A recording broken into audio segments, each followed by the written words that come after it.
শীতের দেখা মেলাই এখন ভার। আবহাওয়া দপ্তর বলছে এই যাত্রায় আর জাঁকিয়ে শীত পড়ার কোনো সম্ভাবনা নেই।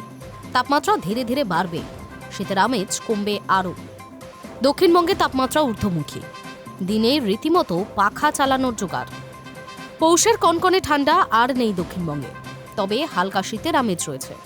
আবহাওয়া দপ্তর বলছে আগামী এক সপ্তাহ দক্ষিণবঙ্গের কোনো জেলায় সর্বনিম্ন তাপমাত্রা তেমন কোনো পরিবর্তন হবে না।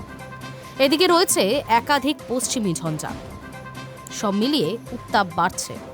দক্ষিণবঙ্গে তাপমাত্রা ঊর্ধ্বমুখী হয়েছে কুয়াশা ও পশ্চিমী ঝঞ্ঝার কারণে।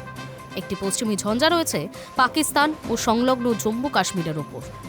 ২৬ তারিখ আরও একটি পশ্চিমী ঝঞ্ঝা ঢুকবে, কমবে শীতের আমেজ। তবে কুয়াশার দাপট থাকবে একাধিক জেলায়।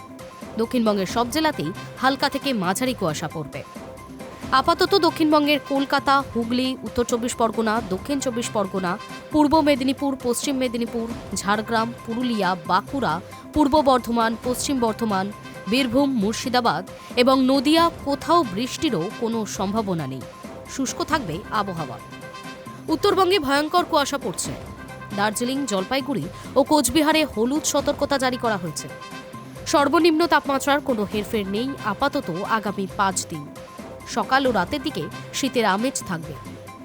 দিনের বেলায় রোদ থাকলে গরম অনুভূত হবে, তবে ধীরে ধীরে শীতের আমেজ কমবে উত্তরেও। High news network.